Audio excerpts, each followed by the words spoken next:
நீங்கள் பட்டிமன்றத்துக்கு சென்றிருக்கிறீர்களா? பட்டிமன்றமா? அப்படி என்றால் என்ன? எவ்வாறு நாணயத்துக்கு 2 பக்கங்கள் இருக்குமோ அதுபோன்ற சில கேள்விகளுக்கு 2 விடயங்கள் இருக்கிறது. மேடையில் மாணவர்கள் 2 குழுவாக பிரிந்து தாம் சரி என்று எடுத்துக்கொண்டு விடைக்காக வாதாடுவார்கள். எந்த குழு அதிக வாதங்களை முன்வைக்கிறார்களோ அவர்கள் வென்றதாக நடுவில் அமர்ந்திருக்கும் நடுவர் தீபா வழங்குவார். நன்றாக சொன்னீர்கள். இப்பொழுது மிகவும் முக்கியமான ஒரு விடயத்தை நோக்கி நமது மாணவர்கள் வாதிடவிருக்கிறார். இன்றைய தலைமுறையினர் நமது பாரம்பரிய உணவுகளை தவிர்த்து வீட்டிலேயே சமைத்து பரிமாறும் உணவுகளை வெறுத்து துரித உணவுகளுக்கு அடிமையாகி வருவது கவலை தரக்கூடிய ஒரு விடயம். ஆம், இப்பொழுது மாணவர்கள் அதிகமாக விரும்பு உண்பது வீட்டில் சமைத்த உணவுகளா அல்லது துரித உணவுகளா என வாதிட வருகிறார்கள் சாமிநாதையர் வகுப்பு மாணவர்கள். எங்கே உங்கள் கரகோஷம்? தமிழ் பாடசாலை மாணவர்களின் நிகழ்ச்சிகளை பார்த்து எங்களை ஊக்கப்படுத்த வந்த எல்லோருக்கும் வணக்கம். நோயற்ற வாழ்வே குறையற்ற செல்வம் என்பது முக்கிய பங்கு வகிப்பது நாம் சாப்பிடும் உணவு வகைகள். இது எப்படி கிடைப்பது நல்லம் என்று விவாதிக்க வந்துள்ளார்கள் சாமிநாதையர் வகுப்பு மாணவர்கள். நாங்கள் 2 அணிகளாக பிரிந்து வீட்டில் சமைத்து சாப்பிடுவது ஆரோக்கியமானது என்றும் இன்றைய நவீன உலகத்தில் ஊபர் மூலம் வீட்டிலிருந்தபடியே உணவை பெற்று சாப்பிடுவதே சிறந்தது என்றும் வாதாட வருகிறார்கள். முதலில் வீட்டு சாப்பாடு தான் சிறந்தது என்று வாதாட வருகின்றார். வீட்டு சமையலை சிறந்தது என்று வாதிட்டு நிரூபிக்க 80 அணியினர் உற்சாகத்துடன் வந்துள்ளார்கள். புதிய மரக்கறிகள், மாமிசங்கள் என்பவற்றை அளவாக உப்பு, எண்ணெய் மற்றும் மசாலா பொடிகளை பாவித்து செய்வதால் இலகுவாக சமைப்பாடடைந்து உடல் ஆரோக்கியத்துடன் வாழ உதவுகிறது. இக்கருத்தை எதிரணியினர் எவ்வாறு வாதிடுகிறார்கள் என்று பார்ப்போம். இந்த இயந்திரமயமான வாழ்க்கையில் எப்படி நேரத்தில் மிச்சப்பட்டு வேண்டும் என்று யோசிக்க வேண்டும். நேரம் பொன்னானது. ஒவ்வொரு குடும்பமும் தனி குடித்தனமாக இருப்பதால் பெற்றோர் இருவருமே கட்டாயம் வேலைக்கு போக வேண்டும்.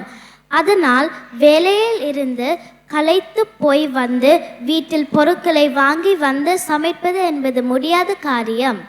அதற்கு தீர்வாக எம் கையில் உள்ள கையடக்க தொழிற்பேசியில் விரும்பிய நேரம் ஊபர் மூலம் விரும்பிய உணவை ஒழுங்குபடுத்திய சில நிமிடங்களில் எம் வீட்டில் வாசலில் வந்த விடம்.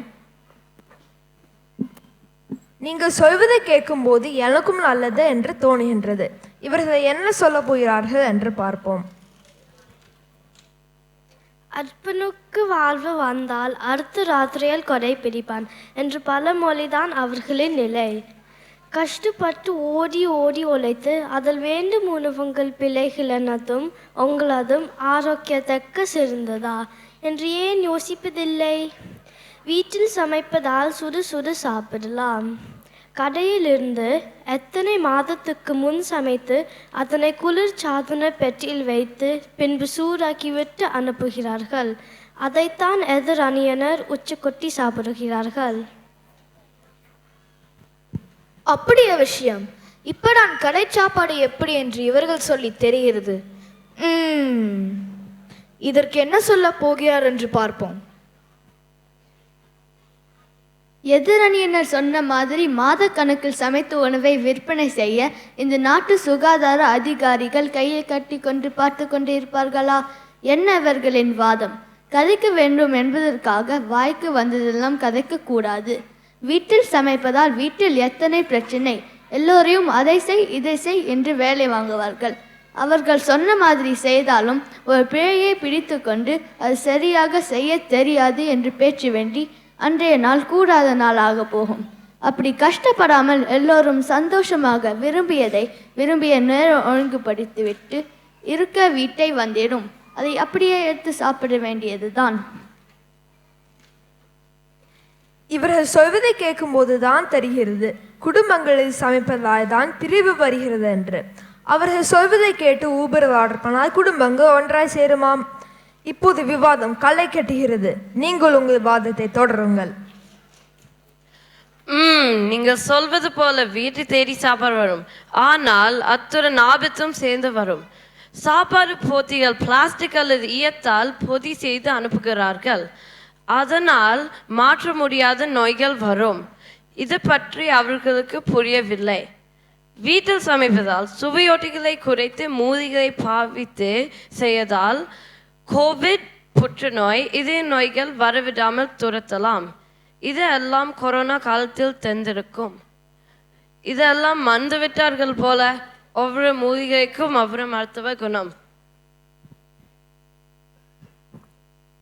அவர்கள் சொல்வதை பார்த்தால் மூலிகைகள் சேர்த்து வீட்டில் சமைத்து சாப்பிட்டால் நோய்கள் வராதாம். இதை எப்படி எதிர்கொள்ளப் போகிறார்கள் எதிரணியினர்? நீங்கள் சொல்வதை பார்த்தால் மருத்துவர்கள் வேலையின்றி திண்டாட போகிறார்கள் போல இருக்கிறது. ஆடு நனைகின்றது என்று ஓநாய் அழுகிறது. ஆமாம், அவர்கள் ஏன் மூலிகைகளை விட்டுட்டு குளிர் வந்தவுடன் நோய்கள் தொற்றாத இருக்க ஊசி போட போய் முதலாட்களாய் போய் நிற்பினம். ஊருக்கு உபதேசம் உனக்கில்லேடி, என்னத்த சொல்ல. வீட்டில் சமைப்பதால் தண்ணீர் நிறைய வீணாக்கிறது. சமைக்க தொடங்க முன் உணவுப் பொருட்களை கழுவ வேண்டும். சமைத்த பின் பாத்திரங்கள் கழுவ வேண்டும். தண்ணீருக்கு செலவழிக்கும் காசில் சாப்பாடு இருந்த இடத்தில் இருந்து ஊபர் மூலம் எடுத்து காசை மிச்சப்படுத்தலாம். இது இவர்களுக்கு புரியவில்லை. இவர் சொல்லும் போதுதான் தெரிகிறது சமைப்பதாய் தான் தண்ணீருக்கு இவ்வளோ காசு என்று. இதற்கு என்ன சொல்ல போகிறார் என்று கேட்போம். அவசர சோறு ஆபத்து என்பது உங்களுக்கு தெரியாரா? ஊபரில் வேண்டி சாப்பிட்டு அடுத்த நாள் பாடசாலைக்கும் வேலைக்கும் வயிற்றுப்போக்கு ஒவ்வாமை போன்றவற்றால் போக முடியாமல் கையடக்க தொலைபேசியில் மருத்துவரை பார்க்க நேரம் வைக்க தின்னாட வேண்டும். அத்துடன் காசும் செலவு. ஊபர் மூலம் வேண்டி சாப்பிட்டவர்கள் தான் அடிக்கடி வேலைக்கு பாடசாலைக்கு போகாமல் நிற்கினம். இதற்கு என்ன சொல்ல போகிறார் என்று பார்ப்போம். வீட்டில் சாப்பிட்டால் எரிவாயு மின்சாரம் அதிக அளவில் பாவிப்பதால் செலவு கூறக்கூடாது. ஊபர் மூலம் சாப்பாடு தேவையான அளவில் விரும்பியதை குறைந்த விலையில் வேண்டலாம். குறைந்த காசு பிடித்ததை கிடைக்கிறது என்று சொன்னதற்கு என்ன சொல்ல வருகிறார் என்று பார்ப்போம். எதிரணினருக்கும் நடுவர்க்கும் தெரியுமா இதன் கருத்து? சுண்டைக்காய் 1/4 பணம், சுமை கூலி 3/4 பணம். வீட்டிற்கு வரும் சாப்பாட்டிற்கு சத்து இருக்கிறதா என்றும் தெரியாது. ஆனால் வரி, விநியோக கட்டணம் என்பனவும் சாப்பாட்டு கட்டணத்திற்குள் வீணாகிறது. வீட்டில் சமைப்பதால் எல்லோரும் கதைத்து கொண்டு ஒவ்வொருவருடைய விருப்பங்களையும் புரிந்து கொண்டு வேறுபட்ட முறையிலும் சமைத்து அதன் சுவைகளை ருசிக்கலாம். இதனால் குடும்பத்தின் ஒற்றுமை கூடும். எல்லோரும் ஒரு இடத்திலிருந்து தங்கள் அனுபவங்களை கதைக்கலாம். இதனால் குடும்ப ஒற்றுமை கூடும். அல்லாவிடில் எல்லோரும் ஒவ்வொரு அறைக்குள் முடங்கி நவீன இல்லத்தரணியல் உபகரணங்களுடன் ஒன்றாகி போவார்கள். இதனால் ஏற்பட மன உளைச்சல் பற்றி கேள்விப்பட்டு கொண்டிருக்கிறீர்கள். இரு பக்கமும் தாங்கள் நியாயங்களை அவர்களுக்குரிய நேரத்தில் சிறப்பாக வாதிட்டனர். அவர்கள் வாதம் பிரமாதம். இனி இரு பக்கத்து வாதங்களின் தீர்ப்பை பார்ப்போம். ஊபர் சாப்பாடு உண்மையிலேயே இந்த காலத்தில் ஒரு வரப்பிரசாதம் தான். தனி குடும்பமாக வாழ்வதால் இருவரும் வேலைக்கு போய்விட்டு களைத்து போய் வந்தால் எப்படி சமைப்பது? அவர்கள் மனிதர்கள் தானே, இயந்திரம் இல்லையா அல்லவா? பிடித்ததை சுட சுட விரும்பிய நேரத்தில் வீட்டில் இருந்தபடியே சாப்பிடலாம். வாகன நெரிசலோ நோய் தொற்று ஏற்படாது. குடும்பத்தினருடன் ஒன்றாய்ந்து அந்த நாளை பற்றியும் நாட்டு நடப்பு, உறவினர்கள் என்று கதைக்கலாம். ஓய்வு எடுக்கலாம், உடற்பயிற்சிக்கு போகலாம், பிள்ளைகளுடன் நேரம் செலவழிக்கலாம். ஊபர் மூலம் சாப்பாடு எடுப்பதால் இப்படி சந்தோஷமாக ஒற்றுமையாக இருக்கலாம். ஆனால் வீட்டில் சமைத்து சாப்பிடுவதால் அவர்கள் சொல்கிற மாதிரி செலவு குறைவு, சத்துள்ள சாப்பாடு, உடனுக்குடன் சமைத்து சாப்பிடுவதால் உடல் ஆரோக்கியத்திற்கு நல்லது. எல்லோரும் குடும்பமாக சேர்ந்து வீட்டில் சமைத்து சாப்பிடுவதால் குடும்ப ஒற்றுமை. வீட்டில் என்ன நடக்கிறது, வேலை இடத்தில் எப்படி இருக்கிறது, பிள்ளைகளின் படிப்பு மற்றும் உற்றார் உறவினர்கள் பற்றி குடும்பத்தினருடன் கதைப்பதற்கு ஒரு நேரமும் கிடைக்கிறது. வீட்டில் சமைப்பதால் பல நன்மைகள் உள்ளது. இருபக்க வாதங்களையும் அவதானித்தது வீட்டு சாப்பாடு தான் சிறந்தது.